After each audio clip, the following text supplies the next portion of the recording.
Halo, bersama berbagi. Assalamualaikum warahmatullahi wabarakatuh. Jumpa lagi dengan saya Deddy Kurniawan dalam channel saya Small Business Request. Nama saya Deku. Coba untuk menjelaskan, mendemonstrasikan dan review berbagai aplikasi menarik yang dapat digunakan dalam proses pembelajaran, tentunya pembelajaran bahasa Inggris. Nah, kita masih dalam tajuk Project Challenge One, ya, di mana saya menyelesaikan manuskrip panjang dengan menggunakan Microsoft Word. Kasusnya kita sudah menyelesaikan satu dokumen skripsi ya, secara bertahap ya, menggunakan berbagai teknik-teknik. Yang pertama teknik lanjutan, sehingga kita bisa merangkai sebuah dokumen berbentuk skripsi dengan rapi, dengan profesional. Nah, masih dalam episode clean up, saya akan melakukan beberapa tindakan-tindakan untuk memperbaiki dokumen yang sudah ada ya, dengan menjelaskan beberapa trik tambahan supaya lebih rapi lagi. Nah, baik, kita langsung saja masuk ke clean up bagian B. Oke, pada bagian lalu kita sudah menggunakan merapikan heading ya, jadi kita sudah punya heading yang sesuai. Nah, saya ingin kembali sedikit lagi ke bagian quick parts ya, di mana kita bisa menggunakan beberapa bagian metadata dari file ini sebagai quick parts yang nanti bisa digunakan secara meluas pada skripsi sehingga tidak terjadi kesalahan-kesalahan lagi ya. Contohnya kemarin yang sudah kita quick parts adalah otomatis judul, kemudian nama penulis, kemudian di sini ada tahun ya. Mungkin satu lagi kita akan tambahkan ini bagian nama lembaga ya, nama universitas lah misalnya kira-kira gitu. Ini kita uh, select, kemudian kita klik uh, quick parts ya, dan kita berikan field baru, dokumen properties, lalu kita cari company ya. Namanya istilahnya company ya, karena kita tidak punya pilihan apa institution, tapi sama pada dasarnya. Kita klik, kemudian kita ganti menjadi misalnya namanya, ini nama pura-pura saja ya. Oke. Oke. Nah, berarti kita sudah punya nama company. Jadi kita punya beberapa. Nah, ini bisa kita gunakan secara luas. Misalnya kemarin contohnya kita sudah memasukkannya ke dalam ratification letter ya. Nah, kita juga bisa menggunakan ini untuk bagian-bagian lain. Misalnya di sini contohnya di acknowledgement, kalau kita butuh menyebutkan, nah misalnya staff of department at ini kita bisa ganti ya. Misalnya kita ganti prodi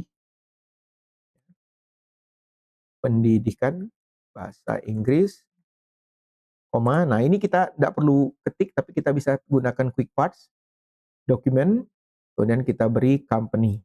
Ya. Maka dia akan otomatis menulis nama universitas.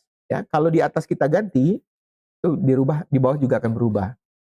Ya. Lanjut, di sini kemudian ini kita bisa ganti juga. Ya. Kita ada yang bagian kita kasih bracket ini untuk dirubah ya. Prodi pendidikan. Nah, sebenarnya Anda bisa menggunakan quick parts yang ada itu yang terstandar sehingga bisa kita manfaatkan untuk berbagai komponen ya. Nah, kita pakai sederhana saja untuk mencontohkan ya, insert, kemudian kita berikan quick parts ya, dokumen, kemudian company ya. Year, ya karena ini kan tahunnya ya, jadi kita boleh ganti dengan misalnya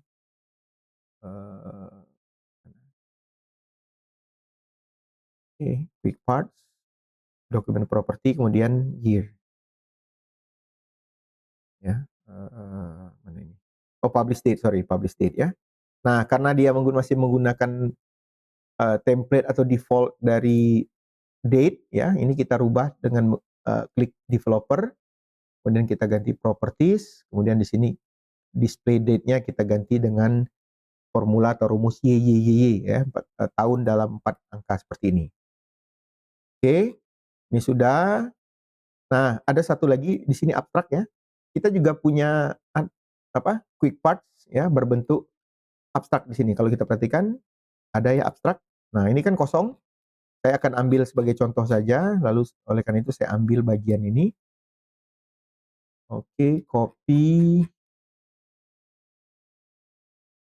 Ya, di sini kita paste ya. Nah, jadi menariknya nanti karena kita sudah punya abstrak di sini, kita bisa tinggal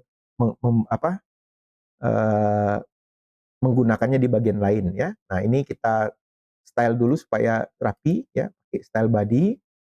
Ya, mungkin di sini biasanya kalau abstrak itu kita ada keywords ya, keyword. Nah, ini untuk keywords ini kita pakai normal saja supaya dia rata kiri, normal ya, titik-titik. Nah, ini. Oke.